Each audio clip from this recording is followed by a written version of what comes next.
Welcome to the regularly scheduled City Commission meeting for Tuesday, May the 9th, 2023. And if you would, please stand with me for the Pledge of Allegiance. I pledge allegiance to the flag of the United States of America and to the republic for which it stands, one nation, under God, indivisible, with liberty and justice for all. Right, can we have a call for attendance, please? Commissioner Thomas. Here. Commissioner Pruitt. Here. Commissioner Witt. Here. Commissioner Vowles. Here. Mayor State. Here. Before we get to the presentations part of our meeting, is there anyone in the audience today who would like to speak on anything that is not on the agenda? Hearing none, we'll move on to our first presentation. And the presentation, it's actually a public hearing, excuse me. Public hearing on Land and Water Conservation Fund grant for Anthony Brooks Park. Do we have somebody who's going to present for that? Yes. Awesome. Yellen, would you like to come to the podium and introduce her, please? All right. So this is Jeannie with Grad, correct? And then I'm not going to try and attempt her last name. I'll let you say your last name so I don't butcher. Quattroki. Quattroki. So we've been working really closely together on the Dr. Anthony Brooks Park, and so we have partnered with Grad and asked them to fill out our Land and Water Conservation Fund grant for that park. And as you all know, we've actually got one open through Grad right now for the sports complex, which we're working on. So with that, I'll turn it over to her. I will say I've got a very important part of this process is there's a sign-in sheet as well as some, what do you call them? Concurrence forms. Concurrence forms. Yeah. So while she's talking, I'm going to pass these out to you all in the audience. And so if you all don't mind, it's basically just stating that you were here, and if you agree with what we're talking about, you can fill out one of the concurrence forms. So with that, I'll turn it over to you. All right. So the purpose of this meeting, like Dylan said, is to discuss the Land and Water for Anthony Brooks Park. A little bit about Land and Water first. The purpose of Land and Water Conservation Fund grants is to provide funding for the development, renovation, and acquisition of outdoor recreation facilities. The match consists of general fund, city force account labor, city usage, or donations. Should the project receive funding, it is important that all recreational facilities assisted by Land and Water be used as outdoor recreation for perpetuity. The city will be responsible for maintaining the amenities enhanced or installed with the use of the grant funding. So for this project, it will install new restrooms, various playground equipments, walkways, a splash pad, and other just renovations to the park. The total cost for this project is estimated at $501,390.50. The Land and Water Conservation Fund will fund up to 50% of the project, but no more than $250,000. Since the grant is a 50-50 match, the city is requesting $250,000 from the fund and will be matching with the remaining $251,390. Awesome. Well, thank you. And before any comments or questions, I need to do something procedurally real quick, and I am going to officially open the public hearing on this matter. Public hearing is now open. Does anybody have any questions or comments? Robert brought this up on, last year? You wanted to get this done? Well, probably going on 3 years before you got here. But we finally got it moving about last year. So, Well done. Yeah. well, I think once I think we're in good shape enough to get the grant, and it's matching funds and $500,000. The things that I've got, the design and what to go in there is going to be beautiful. It's going to help the neighborhood, especially the kids. We don't have a swimming pool anymore. That's going to be at least some kind of feature of water that's dealing with water in the neighborhood. So I'm excited. So it's been a long time coming. I've been working on it for a long time. We finally look like we're getting close to the finish line. And we've had a number of people make comments about the particular park over the year. We had a large contingent of people show up earlier on this year talking to us about Anthony Brooks Park, and we took those words to heart. And those are in addition to the comments that Commissioner Pruitt's made last year and on into this year. And we've also had some other comment and feedback from our Inter-City Committee for Beautification and Special Projects. And so this is certainly something that's been on our radar. I'm personally excited to see us potentially get half of it paid for. It is going to, just to kind of let everybody know, it will lengthen the process. The land and water grant sometimes can take quite a bit of time to actually receive those funds in hand if and when they are approved. And so it's not something that, once we turn in the application, the way I understand it, it's not something that we're going to get notice of and funding in hand within a month or two. It may take quite some time to get that funding.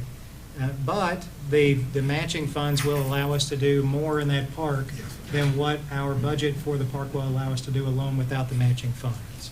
And so I am in favor. I did want to, while we have the public hearing open, I did want to ask, are there any people in the audience who would like to weigh in on the grant or the plans for the park that are part of the grant as part of this public hearing?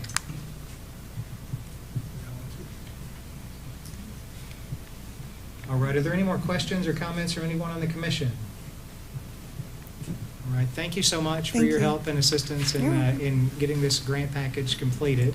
I will now close the public hearing, or actually, no, excuse me. No, I I will was not just saying, close it yet. if you don't mind, whoever ends up with the sign sheet, I'll if you can just let me know and I'll grab that, and then there'll be a table outside that you can drop your papers off on, just so we make sure we collect those. Those are a very important part of the application process. So sorry, I just wanted to make sure we sent them.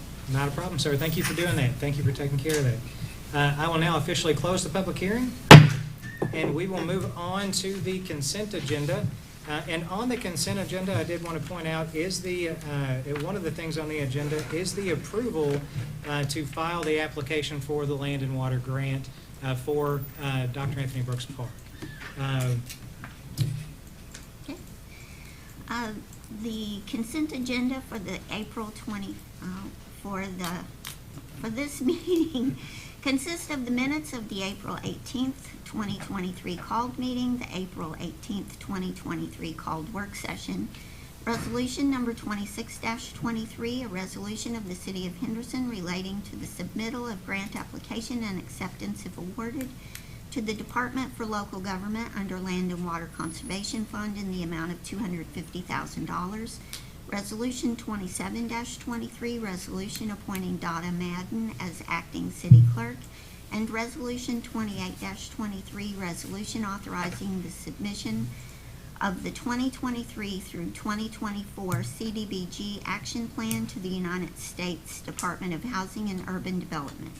Thank you, Marie. Before we get a motion on that, are there any items on the consent agenda that any commissioner would like to be pulled for further discussion? Hearing none, I'd like to hear a motion to approve, please. So moved. Second. We have a motion and a second. Motion, Commissioner Bowles. Any discussion or questions? Mayor. Yes. Oh, Oh, yes, ma'am. So we have a motion and a second, but for discussion and questions, if you'd like to come up to the front, please, and share with us your name and what you'd like to speak with us about. Good evening. My name is Manessa Bard, and I'm here representing my sister and I, Mary Scott. And we live next door to the mini park of Anthony Brooks Park. And, well, we have a small issue because right now, whether you know it or not, we have homeless people already staying over there and in the park. And then this water fountain thing, I'm not trying to make any enemies, but that is going to make it a whole lot worse. Right now, nobody thought to put extra picnic tables over there, extra benches. Well, now we've got 2 extra benches. But they've not, in all these years, added anything to it to help the public. African-American children or biracial children, they couldn't have any birthday parties or anything over there. But now, adding a mini park, I'd like to know how that's going to affect our homes. Because, adding a water park, I'm sorry, there's so much on my mind. But adding a water park, I'm wondering why it couldn't be put on the John F. Kennedy Center Hill. When people finish playing basketball, they could go to the water park.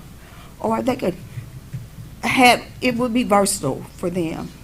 But me living next door and the things that I have put up with in the years, I'm not sure I'm ready for this. Nobody has contacted any of us living in the surrounding area that owns our homes to even ask us how we felt about it. It's just been a thing where we're going to do this, and I'm just hearing about it the other day at church, and I'm like, what? I mean, we as the public that live in that area, I think we need to know. We have a right to know different things that go on, and when they first are brought up to be granted, and it hasn't been done, and no one has talked to us. And like I said, it's and Brother Pruitt, if you really wanted to do something, why come you couldn't offer up some of your land on Martin Luther King instead of deciding what's going on in our area without even consensus of us? Okay. I'm just keeping it real. I'm trying to explain how I feel. I have so many different emotional things going on that it's hard for me to even be here. But all I do know, and I know this, is that there's cause and effects. And with cause and effects, I know there's a cause that we need somewhere for our children to be in our area. But what are the effects? How's this going to affect us? How's this going to affect our property? I know we're just little. I'm not trying to make a big issue out of anything, like I said. But I need to know these things before y'all go forward making a vote on something, because we don't know. And like I said, this has been an irritating thing, like all last summer before you put the fence up, which I knew nothing about. My sister said she finally got a letter. Before you put the fence up, there was homeless people living all in the area. But we didn't complain because these people need somewhere to be. Didn't know who they were. Like last week before it rained, there was homeless people staying in the park. I mean, nobody has to deal with this except us in the neighborhood. I don't know if the house next adjoining to on the other side, I think that's rental property. But we've lived there. My father built that house in 1951. And so this is somewhere we've been all our lives. And I just want to know. That's all I have to say. I'm just trying to understand. Is your concern that the water park would make it, would attract, what exactly do you It think would it's gonna attract more different kind of people. All summer long I hear the bumpty bumpty bump. I smell the marijuana being smoked. I mean, I live this. I live this every day over in that park. So what kind of traffic do you think it's going to attract once you put the water park there? Is all I'm trying to say. Okay, that's what I was trying to understand. Yeah. Mhm. Thank you. And Vanessa, you have a great and valid question. And we will get with you and make sure that we will do everything possible to make sure that all your... Excuse me, don't you Thanks. think it's a little late now that you got a vote going on? Well, it's not really a little late, because here's the reason why we have to get on with the granting and the But you funding knew of it. us, But brother.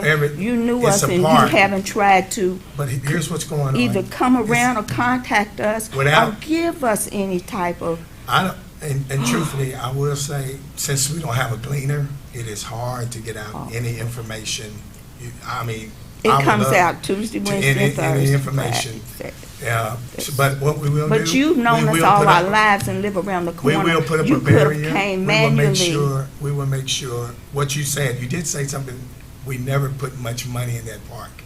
That's why we're doing this. No, that's Yeah. not the reason. But no, that's what you said in your speech. You said You never did up until now. Now that there's grants and things, well, can't this go over behind the Kennedy Center? Well, no, Can't this go On your land, for instance, you Well, own I land, don't- you own it's- property it's on not a- Martin Luther it's not a King. park. Can't you donate? It's not a park. This is the things I'm trying to say, that you don't have to live there. You Well, live I get it. around the corner. You I don't get it. have to go through anything that we've already went through. That I never, because I don't want to see any of my brothers and sisters go to jail. I don't want to see, and I ignore a lot of things. But lately, I can't ignore anything, because anything could happen. They could start shooting in that park and it come through my house. I know, because I'm living it now.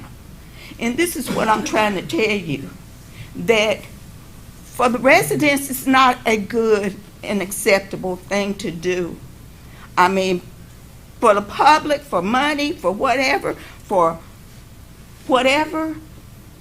I know it's already decided. I already know that. But I just want you to know my concerns. Now, when they shoot up my house, are you gonna come over? What you gonna do? Well- Because you haven't done anything really for us in the community, but except sit on the board, draw a check. And I'm being honest. I mean, God loves the truth, He does love and the I'd truth. rather tell the truth than be a liar. Right, and God does love the truth, but you just told something that wasn't the truth. So, yes, we know you. I won't combat you, but Anyway, We will get all with I'm you. trying to say, I didn't want to make it personal. it's not, but we will get with you and make sure I didn't that want to your make it concerns personal, but it is are met. personal for me that I live in that house and I know what goes on in block to block to block, because we all know each other, and the ones that I don't know are the young ones coming up and that are younger than my children, and some of them even younger than my grandchildren, and they don't mind using guns. That's how they solve their problems. And I'm not saying it because of my daughter, because it happens on TV all the time. I'm saying that because I've seen it happen in our area. And once you start doing something to that park, it's going to be a major thing that happens.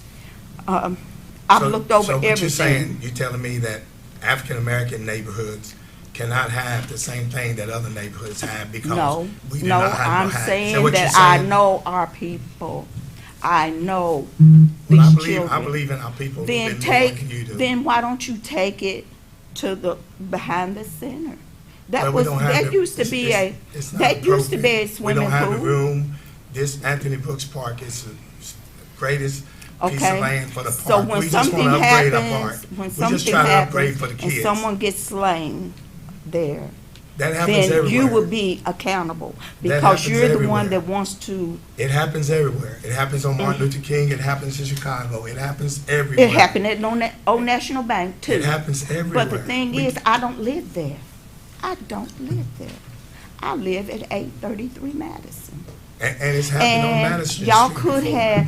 y'all could have added more tables, added more everything for the African American community, but you never did. Now you want to add a water park, but you never did. You never was concerned enough to have something there. Can I speak? And I'm getting ready to go. My phone is No, ringing. can I speak for a minute?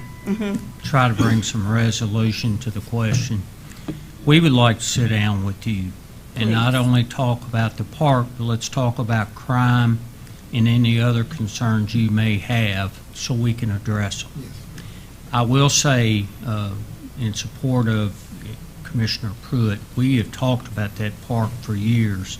In fact, I've talked to you in the past about other day. trying to get the park back up in shape. I'm not going to say it's been dilapidated, but it's not had the attention that it deserves. And I think one thing this land and water grant is going to do is pull together the resources to make it what it should be and why it was named after Dr. Brooks. So let us give us some time to sit down with you one-on-one, and we'll talk through this Okay, and address your Yeah. concerns. okay. And try to make it safe for the neighborhood. But homeless, and we got remedies for people sleeping in the park. You know what, though? These people have nowhere else to go. We have to realize that doing the park is not a remedy to what's going on in our area, Brother Pruitt. Until you get out and you start seeing what's going on and stop staying, then you don't know. But I see do, because homeless. I live it. I live it and have lived it for years. That park, it just didn't get there. It got there before you got there. But I've been there. So I know what I'm talking about. You can't just make it a black and white issue of we need this because. There's a lot of things we need in our area. And it this is the hasn't start. been, you haven't addressed it. Thank you. God bless everybody. God bless you.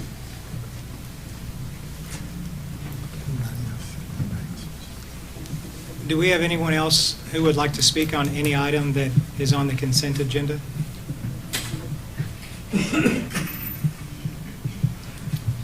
So did we get a motion and a second on that? Yes. Thank you. Are there any questions or concerns from anyone on the commission? I would just like to make a statement on, I understand her concern. She lives right beside where we getting ready to put this park and redo it.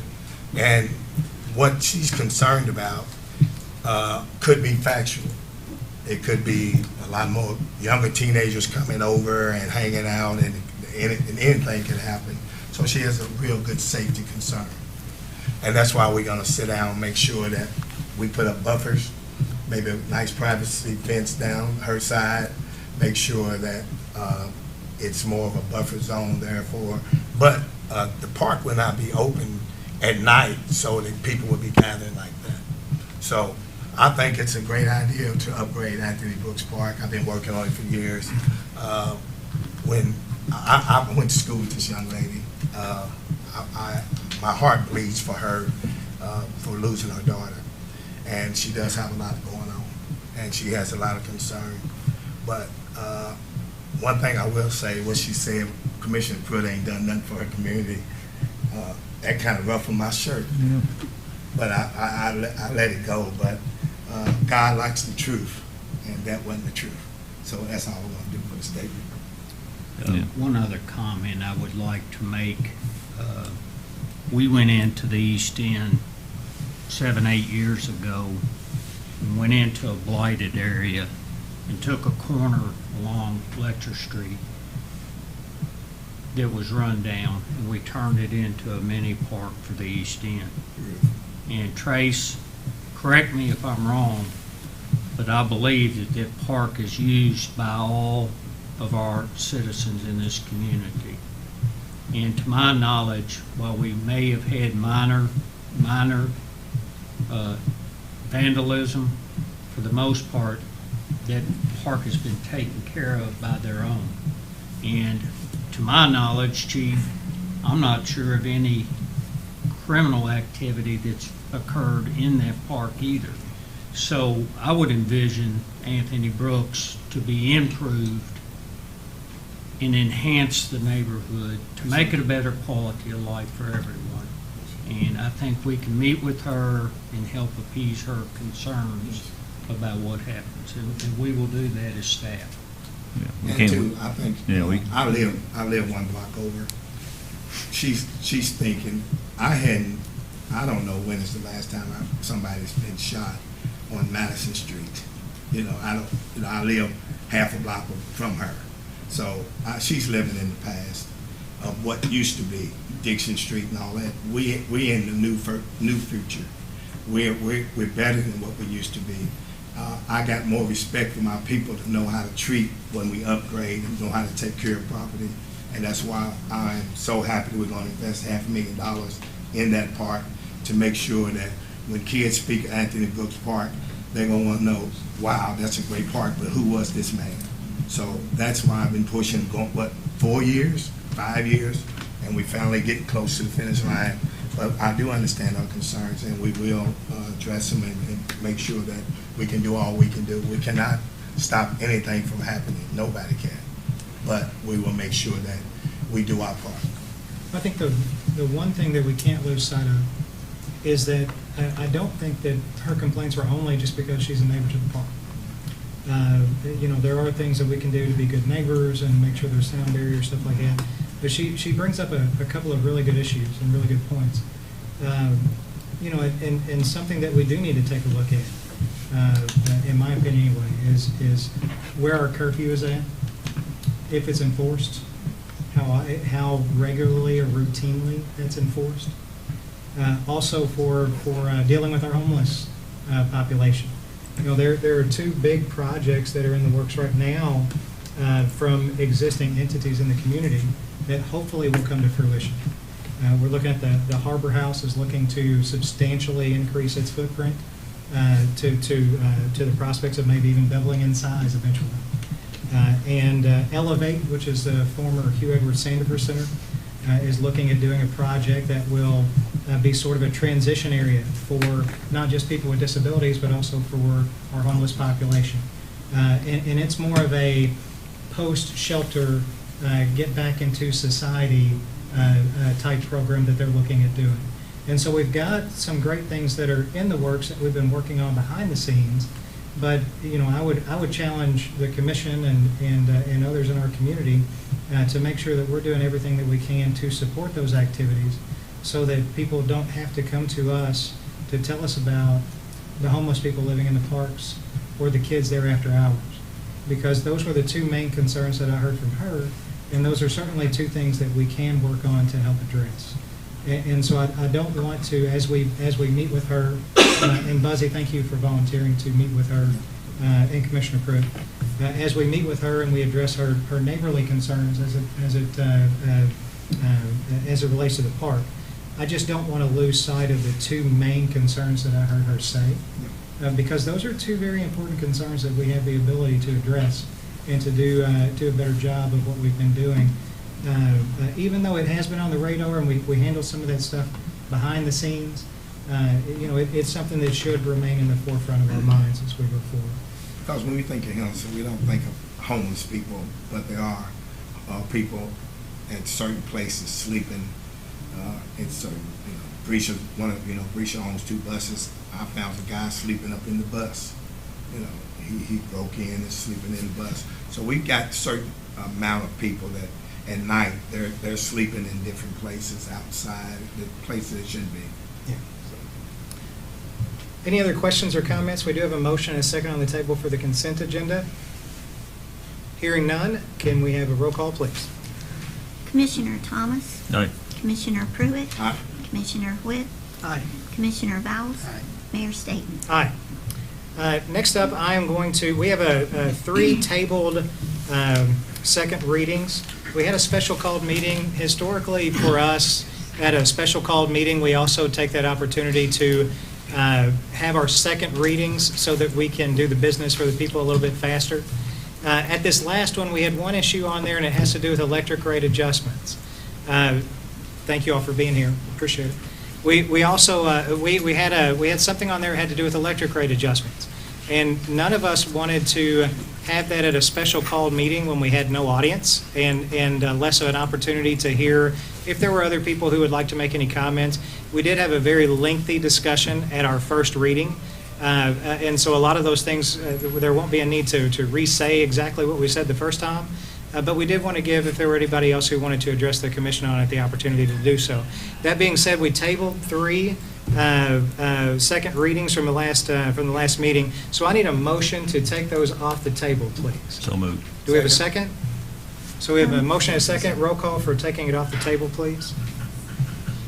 Can we take all 3 I of was them gonna off say, at the same is the time? motion for all 3 or one at a time? I'm sorry, the motion was for all 3. Is that? Yeah, I think that's fine. I just want to make it Yes, the clear. motion is for all 3. Thank you. Okay.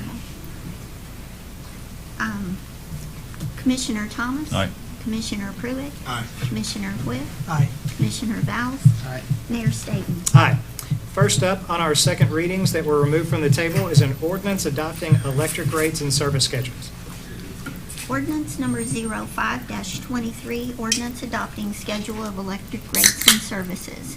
An ordinance approving and adopting a schedule of electric rates and services for electric power and energy furnished by Henderson Municipal Power and Light to its customers and consumers, adjusting the rates in residential schedule, Schedule R, General Service Rate Schedule, Schedule GS, Housing Authority Church and Public School Rate Schedule, Schedule HCS, Demand Rate Schedule, Schedule D, Residential Distributed Generation Rate Schedule, Schedule RDG, General Service Distributed Generation Rate Schedule, Schedule GSDG, and Housing Authority Church and Public School Distributed Generation Rate Schedule, Schedule HCSDG, Demand Distributed Generation Rate Schedule, Schedule DDG, Miscellaneous Rate Schedule, Schedule Miscellaneous, and Power Cost Adjustment Rate Schedule, Schedule PCA, and to become effective for all services billed on and after June 1st, 2023. All right, do we have a motion? So moved. Do we have a second? Second. Okay, so we did have, as I mentioned, a pretty lengthy discussion about these at the last meeting. However, if there are any questions or comments, now would be the time before we take our vote. Do we have any questions or comments from anyone in the audience on this specific issue? Anyone on the commission have any questions or comments? All right, hearing none, I'd like to have a roll call, please. Commissioner Thomas? Aye. Commissioner Pruitt? No. Commissioner Whitt? Aye. Commissioner Vowles? Aye. Mayor Staten? Aye. Next up, we have an ordinance amending Chapter 7 for building and building regulations. Ordinance number 06-23, ordinance amending Chapter 7 Buildings and Building Regulations, Article 2 Building Code. An ordinance amending Chapter 7 Buildings and Building Regulations, Article 2 Building Code, Section 7-19 Permits, Fees of the Code of Ordinances of the City of Henderson. We have a motion to approve, please. So moved. Do we have a second? Second. Any discussion or comments, questions? Roll call, please. Commissioner Thomas? Aye. Commissioner Pruitt? Aye. Commissioner Whitt? Aye. Commissioner Vowles? Aye. Mayor Staten? Aye. Next up, we have an ordinance amending Chapter 14 relating to sanitation collection. Ordinance number 07-23, ordinance amending Chapter 14 Garbage and Refuse. An ordinance amending Chapter 14 Garbage and Refuse, Article 1 in general, Section 14-1 definitions, Section 14-3 collection and disposal, and Section 14-4 household containers. Article 3 transfer station residual landfill, Section 14-47 use by non-residents, and Section 14-50 fee schedule and penalty for late payment. And Article 5 rates and charges, Section 14-90 residential rates, and Section 14-91 special charges of the Code of Ordinances of the City of Henderson, Kentucky. We have a motion to approve, please. So moved. Do we have a second? Second. Do we have any discussion, comments, questions? Yeah. Yes. I need someone to tell me on the maintenance, on what happens if, like a wheel or something, how's all that gonna work? David, do you mind to come up and? Sure.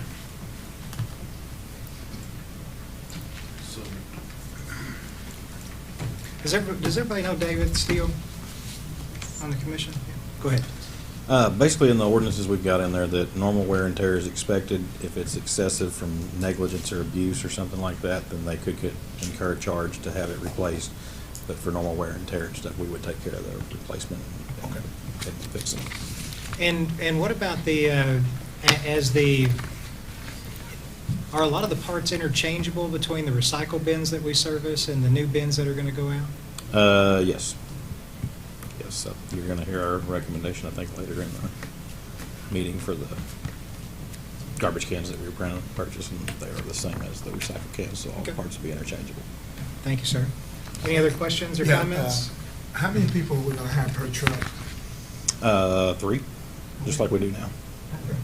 Can you explain to us what the difference is going to be going to these containers for the sanitation work?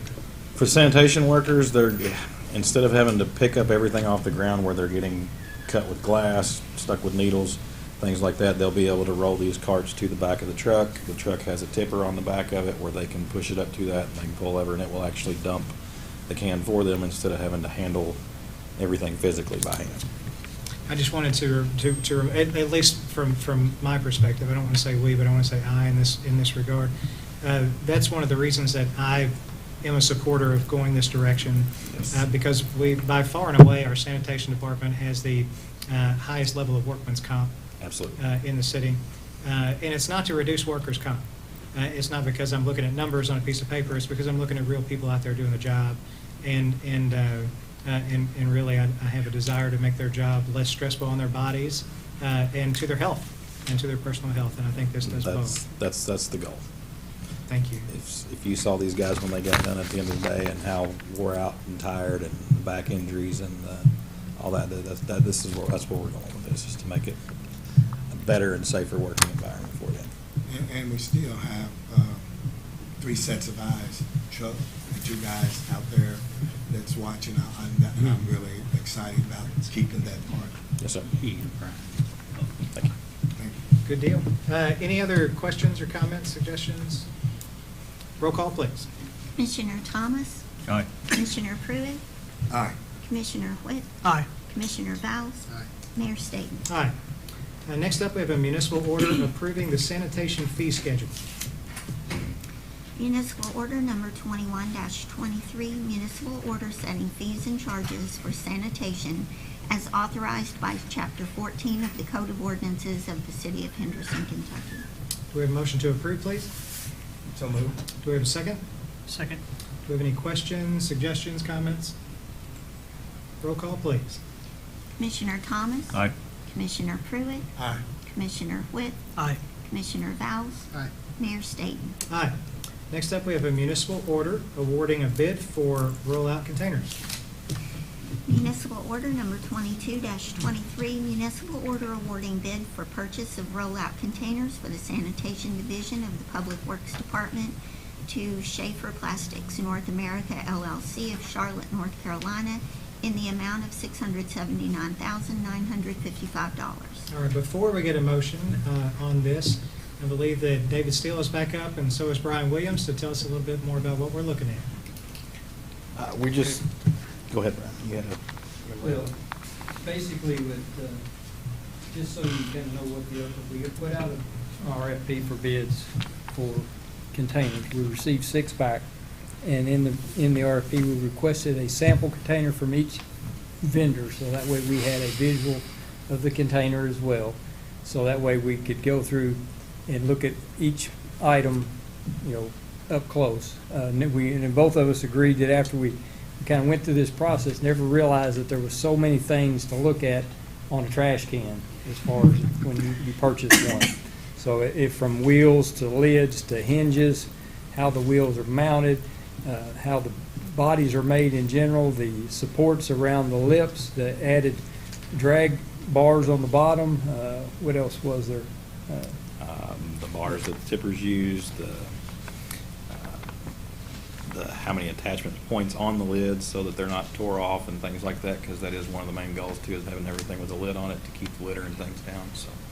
So what we did too was there's a standard for as far as wind and how these cans stand empty. So we had, as you know, we've had a lot of windy days, so we took the opportunity to set our cans out on a 30 to 40 mile an hour day, and just to see what happened with them. And so basically there was one can standing and the rest were on the ground.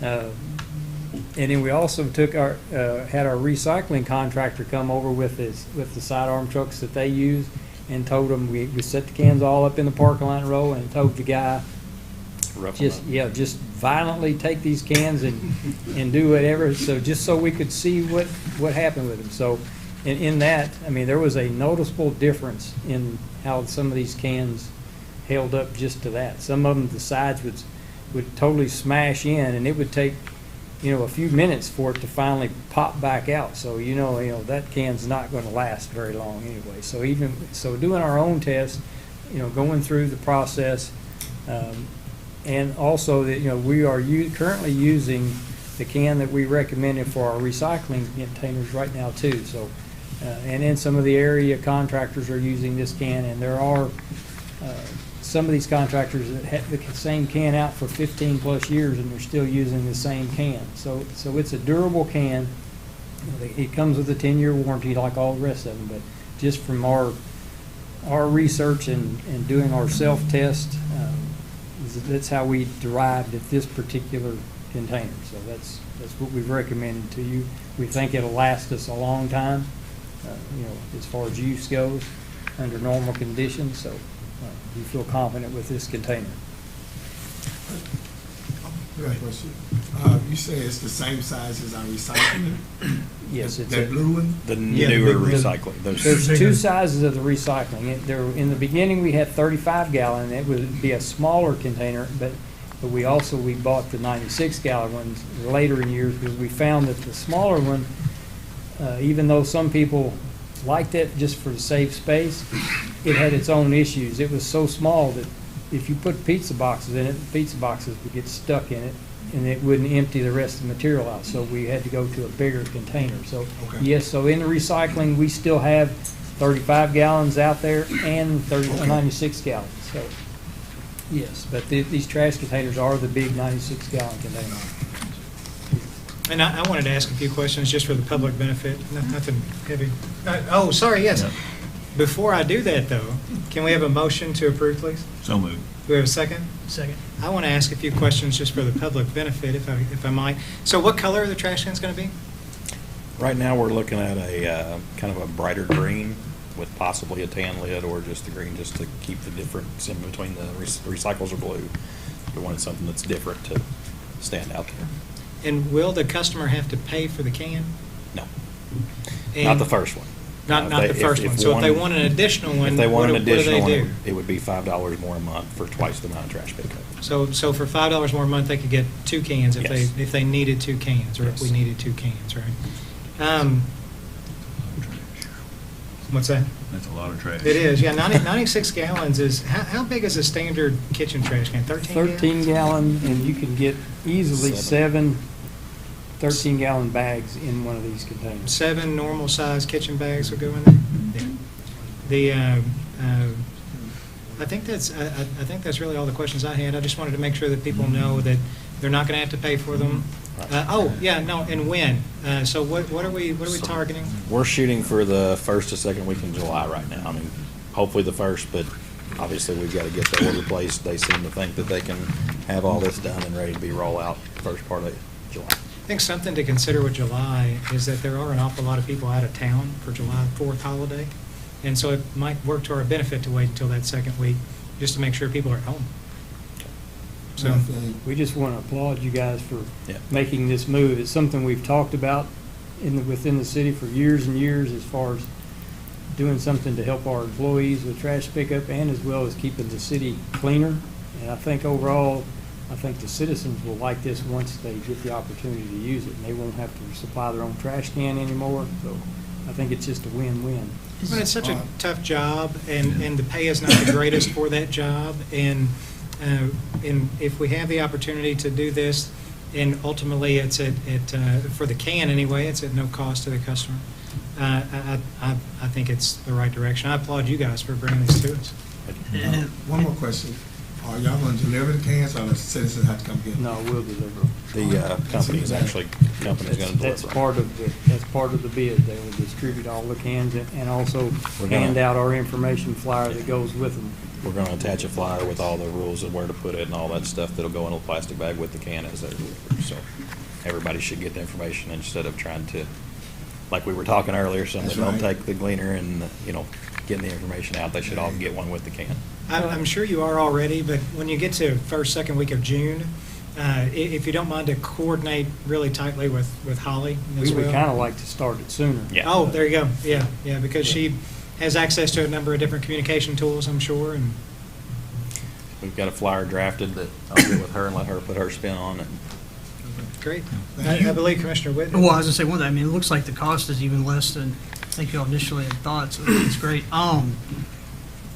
Is there, like, for people that have trash cans currently, is there a way you can recycle those, or what would you, I mean, if somebody said, I don't have room in my garage, I got this new trash can, what could they do with the old one?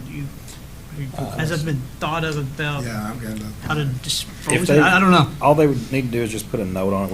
We've always asked our guys not to throw anyone's property away Right. like that. But I can definitely check into some of these manufacturers, and they actually take them as recycled. Some of them reuse them to put back into new cans, so. Okay. Sure. Sounds good. Thank you. Good deal. Well, thank you all very much. Any other questions or comments for David or Brian? I was just saying, I know we've been looking at this since we got on the commission. Yeah. 2017, and I'm sure they looked at it for years prior to that, so it's nice to finally get some stuff done. Good job, guys. Thank you. All right, thank you all very much. If there are no other comments or questions, any comments or questions from anyone in the audience? If there are no other comments or questions, we do have a motion and a second. Roll call, please. Commissioner Thomas? Aye. Commissioner Pruitt? Aye. Commissioner Whitt? Aye. Commissioner Vowles? Aye. Mayor Staten? Aye. Next up, we have city manager's report. I have several things today. The first being the rezoning 1142 with the development plan. As y'all are aware, the Planning Commission had presented and approved the rezoning for the Merrill Farm from Ag to PUD for the future Bentley subdivision. So as I normally tell you, we have a period of time in which any aggrieved party can file a complaint with the Board of Commissioners, and if they do, we can have a hearing of our own if we so choose. So that's the first item. The second item, I would ask Chief McKinney if he would come up. Thank you all for hearing me today. I want to talk to you today about a lateral program. I know we've discussed it in the past. Mayor, you and the city manager and I sat down and talked about it. And quite frankly, it wasn't the right timing for it at that point in time. Now we've given a raise to everybody, and I think it's to the point that we look at the lateral program. What the lateral program does, it gives an incentive for a sworn officer to come from outside our department to our department. They're very common. Our surrounding departments do it. We've actually lost people to this. The big thing about the lateral program, the big catch for us is we are pushing as hard as we can right now, recruitment. We are pushing and pushing. We've got online stuff, word of mouth. We're putting stuff in any piece of social media we can. And we've done about as good a job as we can. We've got online applications now. HR's been great. Carla runs a process just as soon as we get an applicant or two. But we're just not getting the number. And when we do get the number, you have to understand 20 weeks of DLCJT, that's after we get them hired, they get through all of our stuff, which will be several weeks generally. Then when we get them here, they're in a training program, an RTO program for another 13 weeks. Then a year of probation. So when we hire an individual, they're really of not use for about a year. So we've got 2 just got out of the academy that are in RTO. We've got 2 in the academy, which is great. That's great news. We've got some people coming. But that just appears to take too long. So I have a real quick little slideshow here I wanted to share with you. Currently there's 37 positions dedicated. 8 of those are retirees. That's another thing I'd like to point out. 3 of those are SROs, property room technician, investigative supervisor, training officer, administrative officer, and 1 patrol officer. Our retiree program's been very successful. The problem is retirees do not want to come back and do the business of taking calls and shift work and dealing with all that. So it has worked very well, but that's where that lands. The agencies around us, Owensboro promotes up to a $25,000 sign-on bonus given at the time of hire. Hopkinsville does a $9,000 sign-on bonus that's paid 6 months after completion of the academy. Bowling Green gives up to $12,000 sign-on bonus once you're off of probation. So it varies a little bit in how they do it. So we're looking anywhere from Owensboro's just kind of up there. You know, they say up to $25,000. I'm not sure they've paid $25,000, quite frankly. But so what I was trying to propose, what I'd looked at, and the people I spoke with, was up to a $12,000 sign-on bonus for a POP certified lateral officer, and that would be based basically on experience. We could say up to, to me, it would be nice to have a difference from a 2-year officer and a 7 or 8 year officer. But I can tell you, right now, $12,000 is a bargain for a trained officer that's in good standing that can come to us in a shortened RTO or training program, be on the road taking calls in possibly 8 weeks, possibly 6 weeks. That is very valuable.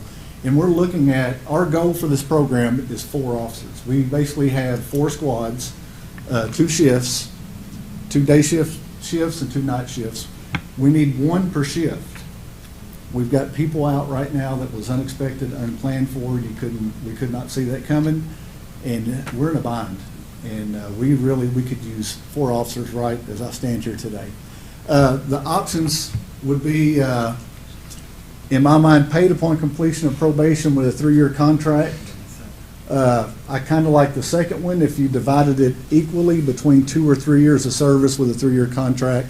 If you done, of course, a 3-year contract, we'd want to keep them for at least 3 years. It wouldn't be as much of a sting if you divided it over 2 years, but if you wanted to divide it over 3 years, I think that would be good too. So as far as how to pay for something like that, I know we have available spots and probably will have available spots. That gives us a little room that some departments don't have. So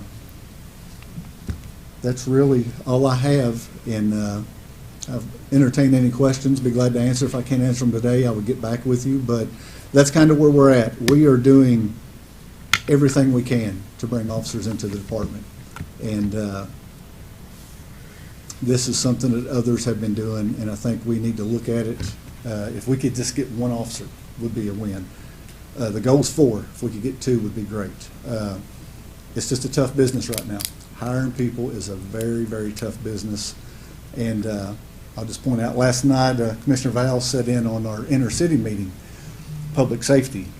And sometimes I take a bit of a beating on some of these meetings. And they've got lots of ideas. Marie was there as well. They got lots of ideas that they think the police should be doing in the East End and other places.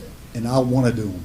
I swear, I want to do them. I want them to see that car go up and down the road 2 or 3 times a day. But it's just not feasible right now, the way our manpower is. So we want to do that. We want to do that stuff. And we want to be out in the public. We want to be seen. I don't like hearing, we don't see you enough. We don't see you enough. But when you work at a shift minimum and the radio dictates where you go all day long, you just don't get to drive. So anyway, that's all I have. Any questions or anything? Chief, thank you. I have a question just about, so you had said that you wanted to weight people with more years, more money, less years, Well, less I would, money? not necessarily, we could do 12 across the board, or we could do, I like the up to 12. Yeah. Because if someone come over for 2 years, if they're going to require training, for officers, it's like other types of job. A 2-year officer with not much training isn't near as important as an officer that's got a ton of training and been around, and he's got certifications. He could come in and help us train. KLECC certifications, those things are really important, and we're kind of low right now with stuff like that. So just that was just to decipher, but we don't necessarily have to do that. No, I don't think it's a bad idea. I was just trying to grasp how that would look in your mind. Yeah. And so are you thinking something like a $5,000 bonus plus $1,000 per year service up to $7,000 extra, and that gets you to the 12? Is that kind of We were kind of what I'm hearing? most places do it more up front. You pay it up front, but then they have to pay. Oh, Yeah, no, yeah. no, They pay it back. I'm- They don't stay for the full 3 years or something like that. Yes. And I'm so sorry, I didn't articulate that right. So what I'm saying is, Yeah. is when you say up to $12,000, I'm talking about giving it to them at one time. What I'm asking is in your mind, does it look like we give $5,000 no matter how much service you have, and then we credit you an additional $1,000 per year of service that you have under your belt up to a certain level, so you can achieve up to a $12,000? To get to the 12. To get to the 12. It would be Yeah. similar to that. We've Okay. not really dug down into how we would get to the 12, Yeah. but that is basically the concept. Okay, Something similar okay. to that. Yeah. I mean, the 12 up front is, I think, the real appeal there, is what you're talking about. Yeah.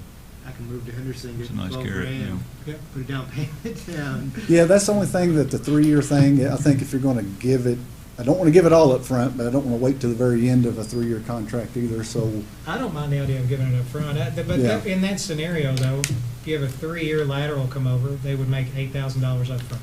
right, If you have a 7-year lateral, they would make 12. If you have a 20-year lateral, they would also make 12.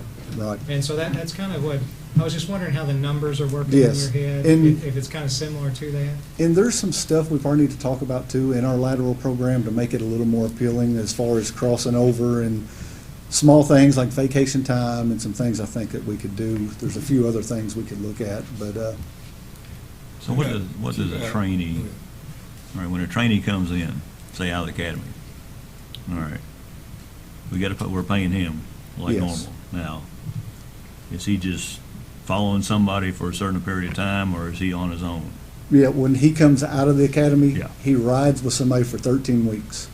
Okay. So he's in a car with a trainer for 13 weeks, 3 different phases. He'll ride with actually 3 different people. So he'll ride and go through a large binder manual that he can check Now, off that he's done On all these rides that. that he's taking, is it normally 2 people that go on these rides, or normally 1 person, if he wasn't there? If he wasn't there, it depends. Normally 1, but if it's a 2-man or 2 Okay, patrol so- call, So we're not picking up extra labor when these guys come out? no, not for at least a year. Okay. I'd say matter of fact, I hate to say it like this, they can be a bit of a burden because we have to train them. We have Right. to get them pushed Well, through. what I'm getting at is, like, if you got a lateral coming in and somebody comes in out of the academy, how much money do you think we're saving from training, labor-wise? Probably more than what we would be Yeah. paying now. 75%. Yeah, That's what it I'm would thinking. be a lot. Yeah, I Yeah, think it is a no-brainer, yeah. yeah, it would, the value of somebody coming in, and that's why everyone else has done it. I mean, to just have somebody walk in the door trained is very, very important right now. Couple comments. If y'all are in support of moving ahead with this, Chief, I would ask, we have a budget work session next week. If you would sort of finalize the details to some degree that we can incorporate this into the new budget year. I don't think, and Robert probably would agree, it's not a financial issue, it's more of how we're gonna do it issue. Right. So if you could work on that, Yes. we would answer any further questions next week when we meet. Yes. Mr. Pruitt, Yeah, you have I something? just wanna- we went up 10,000. Where are we at now with our base hog? 40. Coming out of the academy. Ryan's our base 48. 45? It was between 47 and 48, Yes, I and thought then so. state incentives take it over 50, right? Something like Was that. it? Right at 47? Yeah. Okay, And then you got a state incentive that's Right. added onto that and gets you up over 50. Yeah. so it gets you to 50. And then, now, how do you think it's gonna play with some of the veterans compared to, you think that's gonna I was mess not up? going to really tell them about it. You know what I'm saying? You know what I'm saying? We start giving away Yes, sir. $12,000. Well, there's a few in here. Yeah, we start giving away $12,000 Well, to new hires. I'm gonna be honest I'm just with you. thinking, there's some people that's been there and said, hey. No, I kinda I've been like thinking it. about that, and here's the Right. thing. Yeah, that's a very right. valid question. And in the beginning, when we discussed this, Mayor, you and Buzzy and I, that was too much of an issue to even address it at that point in time. But here's the thing. We're talking about recruitment and retention. And they're kind of 2 different things. On the retention side, we was able to give them a raise, and we're going to continue to give and try to keep up and stay competitive. But what I would say to that veteran officer is, we can't get people in the door right now. So this is a person who's going to come in, boots on the ground, and help you do your job and hopefully reduce that load. And so it's kind of 2 different things. But yeah, there will be some, But if you're fully Sore staffed, it heads. makes everybody's job easier. oh my goodness, It's yeah. gonna be, yeah. If we were fully staffed last night in our meeting, Commissioner Val's, I would have had answers for a lot of the things they were saying. But, yeah, we're a long ways from fully staffed. But yeah, I'll take a hit for this. I'll take a bit of a hit of, hey, why are you paying somebody new? But I think we have to. To get people in the door, we have to do what we have to do. Well, one thing I'll commend you for doing is turning over every rock to try to find new police officers. Yeah, we've worked hard, and it's not just us. We have ran, Carla has come out on a Saturday morning, we have ran physical fitness tests and written testing for one applicant before. Because that's where we're at. We can't turn anyone down. So what we normally get now, we'll be doing one June, I believe June the 3rd or so, that's it, June the 6th. We range from between 2 and 5. We might get lucky and 7 apply, 7 never shows up.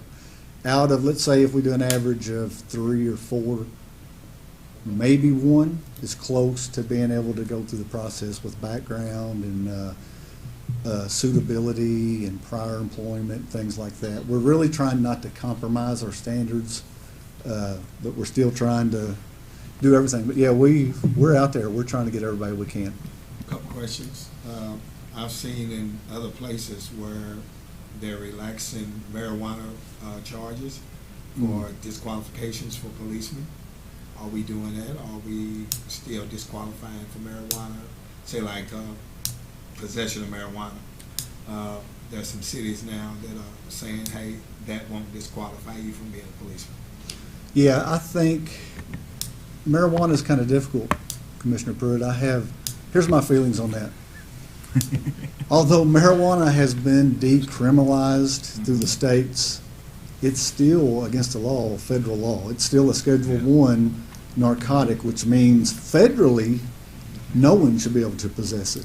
So at this point in time, absolutely, that would be it's illegal right now, so it has to be looked at. Well, the one question I think Connie. No, come on up. It's not like a road, it wouldn't be like a roadblock to getting a position as a police officer, or would it? Yeah, that's what Yes, every city employee, the employee manual, as the chief was talking about, it's a federal narcotics Right. 1 level, is at this point, every employee or potential employee has to successfully complete a drug screen, which includes no marijuana. But they're talking, I think my question was prior charges. Yeah, they're So let's talking just say prior. you have Oh, a prior. marijuana charge from years prior. It would depend on how old the charge is and what the charge was. There you go. Yeah. I believe in redemption. I believe in moving forward and getting past things. If you're an adult and you were charged last week, this may not be the job for you. You may need to get yourself, because it is still illegal.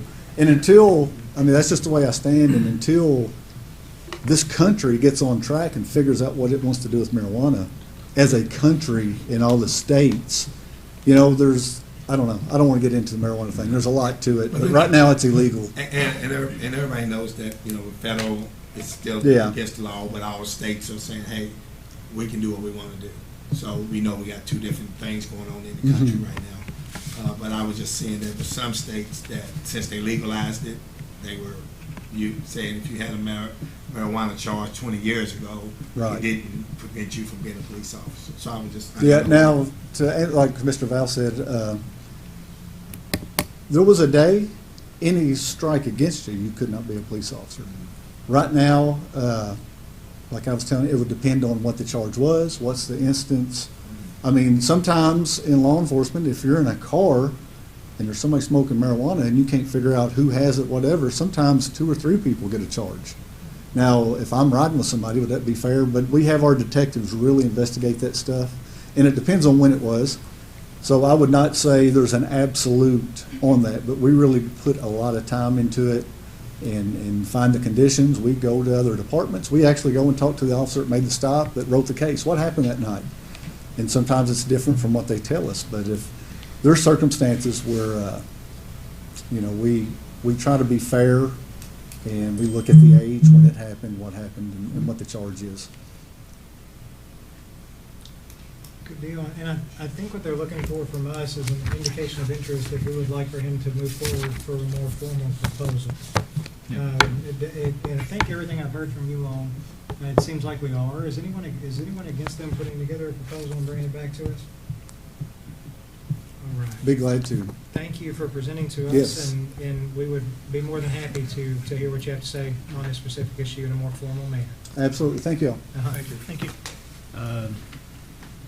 Not on the agenda, but under the city manager's report, I've asked Jordan Webb to come before y'all tonight to explain her position in her department with staffing. So it's very similar to the police department. So Jordan, I'll turn it over to you. Sure. Thank you, Buzzy, Commissioners. So much like the police department, we are also facing a critical staffing issue. We have been for quite some time. So we have 11 out of 15 current full-time employees, 2 of which are scheduled to go to the academy in June. So right now we have 9 full-time certified employees out of 15. My employees are working an average of anywhere from 48 to 52 hours a week, and it could be more if we have, FMLA occurrences or anything out of the ordinary. We are a very busy center. I don't think a lot of people realize how busy we are.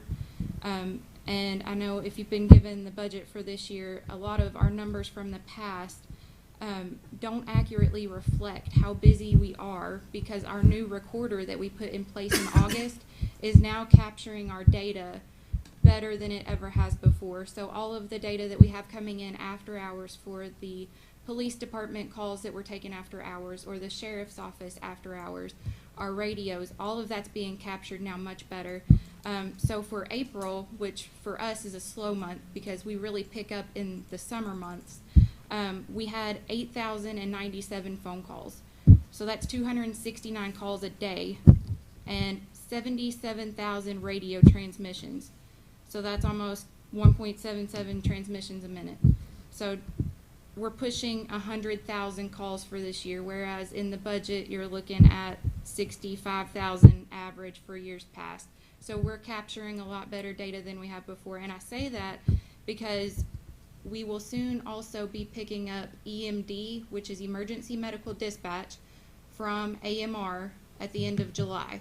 So right now, for those of you that aren't familiar, our current process, if you call 911 for any type of medical emergency, is to get your chief complaint, your age, and your address. And if it meets our response protocol to send the fire department, we tone out EMS and the fire department and get them on their way. And then we tell you, do not hang up. We're going to transfer you to the ambulance service. We're going to give them your address, and they are going to give you medical instruction. So then we transfer you over to AMR in Evansville. We give them that information, and they provide the medical instruction. However, with Deaconess EMS pulling away from AMR and coming back to us, we have been training to give that service back to our citizens. So we will be going back to that at the end of July, which is going to require us to spend more time on phone calls. So it's, more critical now than ever that we look at what else we can do to staff our center with maybe experienced employees. So I would also like to ask that we look at, looking at what other options we have at maybe these lateral transfers, as Chief asked. So training a new hire with no experience for a communication officer can take anywhere from 5 to 6 months for them to be able to perform proficiently on their own. And that's just our in-house training. That does not include the state mandated training for them to go to Richmond. So unlike the police, we do not require them to go to Richmond right off the bat. I want to see if they are able to complete a large portion of our in-house training before we waste their time or our time in sending them to Richmond, because it is not a requirement as such. So we have them complete a large portion of that training to make sure that the skill is there, the desire is there, make sure that, all checks and balances are there. So with that, we want to make sure that they are able to proficiently perform on their own all of these checklists. So the opportunity to incentivize laterals, this would tremendously alleviate a lot of our staffing issues in as little as 3 to 4 weeks. We had a gentleman come to us from Jessamine County, Kentucky, and he's awesome. He was one of our dispatchers of the year this year, and he was able to almost immediately just pick up just our different policies and procedures of how we did things, and he was on his own in about 3 weeks. So he picked it up, and he's doing great. But I would consider a lateral for us someone with more than a year of experience, and I would like to recommend incentivizing them with $5,000, and that would be half at the completion of their training, whether that is at their in-house training if they are Kentucky certified, or if they have to go to Richmond. So Kentucky has a reciprocity for dispatchers if they are not from Kentucky, which they can apply for to say, yes, we accept your state certification. However, I have done that about 3 or 4 times in the past, and they have not accepted any of them. I think Kentucky's very proud of their academy. So I would see most anybody else from any other state having to go to our Kentucky State Academy. So I would say that they would need to probably complete our in-house training, go through our series of checklists. It just goes at a faster pace if they are experienced. And then complete that state academy as well, and then we would give them that $2,500. And then at the end of their probationary period, we would give them the other $2,500. So that would be my recommendation for incentivizing a lateral transfer. Does anybody have any questions? I know we just went through a similar discussion. Does anybody have any questions or comments for? Sounds like we need it. It does, yeah. So We're gonna take over the other calls. We're gonna be in a jam. Are we in favor of allowing her to bring back a formal proposal as well? 280 calls, 2 minutes apiece. How many man hours? Yeah. Yeah, we have a lot of important things that we have to do in the commission, but making sure that we have a supported and strong emergency services system in Henderson, Kentucky, in my opinion, is one of the most important things that we have. And so please do bring that back to us and bring it back to us quickly. You gotta guard and we'll against take a look burnout, at it. yeah. Thank you. Thank you. Because one thing we want to make sure if somebody calls 911 that somebody answers. Yes, sir. Thank you. So I know this has been a long report, but the last one is a very positive presentation by Holly, and I think you'll find it very intriguing of what she suggested.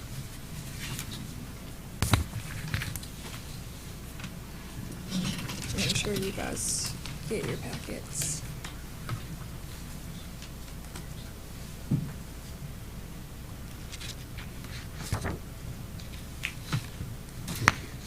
I'm waiting for you guys to get your packets. Oh, hey, handouts.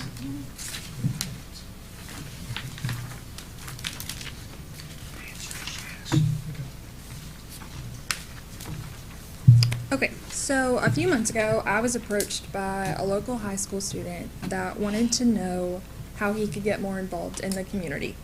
So from our discussion came what you see before you is the idea of a city junior ambassador program. So today I'd like to give you some insight on what that could look like and gauge your interest in pursuing this on behalf of the city. So the City Junior Ambassador Program would be a 9-month program that gives high school juniors and seniors the chance to have a behind-the-scenes look at their local government. The group, which would be limited to 10 students, would meet on a monthly basis at various locations around the community. They'd take tours of the fire department, the police department, visit the Henderson City County Airport, meet their local leaders, and so much more. So you can see on pages 2 and 3 of the packet that I gave you, there's a draft of the possible itinerary that students could follow. So a program like this, I believe, could be used as a way to get local students excited about what their local government and their community is doing, and even be used as a recruiting tool for the city government itself. For example, I've said it a million times, but I wouldn't have known that I wanted to be the public information officer if I hadn't been given the chance to intern with former PIO Donna Stennett. So I'm hoping a program like this would allow other students to sort of have that light bulb moment that, they kind of figure out what they want to do. So if you'll take a look at the first page of the packet that I gave you, it lays out the requirements and just sort of talks through some of the general information about the program. It would be provided at no cost to the participants, but we would require them to maintain a certain attendance record. The students would be asked to apply for the program through a formal application process, and a committee would be assembled to help choose those students. It, of course, would have to be a partnership with the school system, and so if you all decide that, you want me to continue to pursue this, that's my next step, is meeting with Dr. Bob Lawson and making sure that they're okay that we would pull those students out of class once a month. But I'll pause and let you guys ask any questions or anything that you have. And I will say too, I've worked with the city of Madisonville is taking this on this year as well. And so their assistant city manager has been super helpful in kind of helping guide me along the process that they've taken.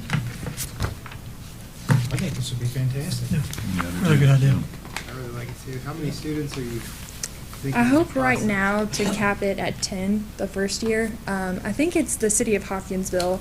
Their program is going on like year 5, and they're up to like 45, 50 students. And it's super competitive in Hopkinsville. They get really excited about it. So hopefully this can grow into something of that nature. Thanks, good. Yeah, sounds great. Yeah. Thanks for putting this together. Thank you That guys. looks great. Thank you. Thank you. Anything else on the city manager's report? Last item, next Tuesday, we will have a budget work session. Is 1 o'clock beginning time acceptable to everyone? And just for Commissioner Witt's benefit, our budget work sessions usually last 2 to 3 hours. Sometimes a little longer, never really a little shorter. And so that's why I think Leslie's recommending a 1 o'clock start time, just to make sure we leave ourselves plenty of time to get through all the information. Works for me. Should be fun. 1 o'clock good. Like it is. That's all I have. All right. City Commissioners reports. Commissioner Thomas. Nothing to do. Commissioner Pruitt. Nothing there? Commissioner Witt. No. Commissioner Bowles. Nothing to And I also have nothing today. And with that, I'll entertain a motion to adjourn. So moved. Do we have a second? Second. All in favor, aye? do. All right. This meeting is adjourned.